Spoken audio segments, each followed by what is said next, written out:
افریقہ کے ایک شہر میں ایک شخص حافظ قرآن و عالم شریعت کسی مسجد میں امام جماعت مقرر ہوا۔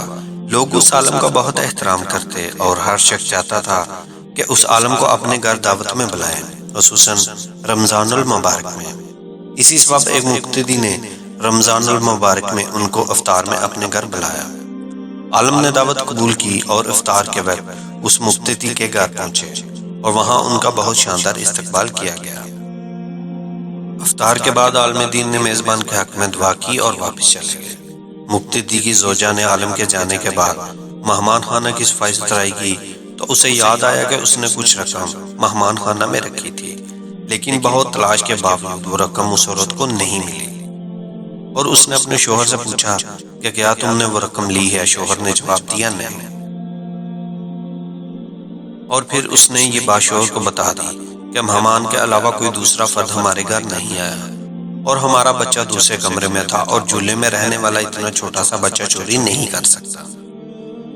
بالآخر دونوں اس نتیجہ پر پہنچے کہ رقم مہمان نے چوری کی ہے، اور یہ سوچتے ہوئے میزبان کے غم و غصہ کی انتہا نہ رہی کہ ایسے کیسے ہو سکتا ہے کہ ہم نے اتنی عزت و احترام کے ساتھ اپنے گھر بلایا اور انہوں نے یہ غلط کام کیا۔ اس شخص کو قوم کے لیے نمونہ عمل ہونا چاہیے تھا، نہ کہ چوٹے۔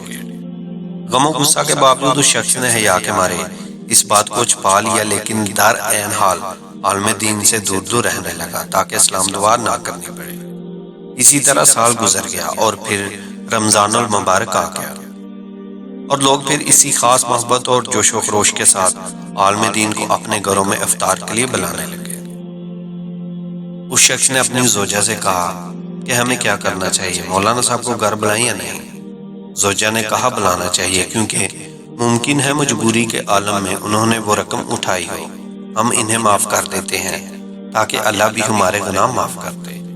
اور پھر اس شخص نے مولانا صاحب کو اسی عزت و احترام کے ساتھ اپنے گھر افطار پر بلایا، اور جب افطار وغیرہ سے فارغ ہو گئے تو میزبان نے مہمان سے کہا، جناب آپ متوجہ ہوں گے کہ سال بھر سے آپ کے ساتھ میرا رویہ بدل گیا ہے۔ عالم نے جواب دیا، ہاں، لیکن زیادہ مصروفیات کی وجہ سے میں تم سے اس کی وجہ معلوم نہ کر سکا۔ میزبان نے کہا، قبلہ میرا ایک سوال ہے اور مجھے امید ہے آپ اس کا واضح جواب دیں گے۔ پچھلے سال رمضان المبارک میں میری زوجہ نے مہمان خانہ میں کچھ رقم رکھی تھی اور پھر وہ رقم اٹھانا بھول گئی، اور آپ کے جانے کے بعد ڈھونڈنے کے باوجود وہ رقم ہمیں نہیں ملی۔ کیا رقم آپ نے اٹھائی تھی؟ عالم دین نے کہا، ہاں میں نے اٹھائی تھی۔ میزبان حیران و پریشان ہو گیا، اور عالم نے اپنی بات جاری رکھتے ہوئے کہا، جب میں مہمان خانہ سے جانے لگا تو میں نے دیکھا کہ کاؤنٹر پر پیسے رکھے ہوئے ہیں، چونکہ تیز ہوا چل رہی تھی اور نوٹ ہوا سے ادھر ادھر اڑ رہے تھے، لہٰذا میں نے وہ نوٹ جمع کیے اور میں وہ رقم فرش کے نیچے یا کہیں اور نہیں رکھ سکا کہ ایسا نہ ہو تم وہ رقم نہ ڈھونڈ سکو اور پریشان ہو جاؤ۔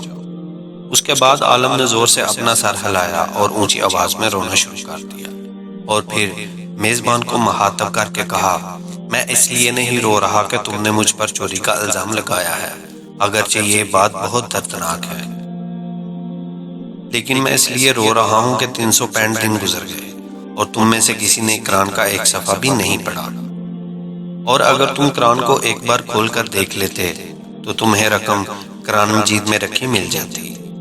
یہ سن کر میزبان بہت تیزی سے اٹھ کر قرآن مجید اٹھا کر لایا اور جلدی سے کھولا، اس کی مکمل رقم قرآن میں رکھی نظر آ رہی تھی۔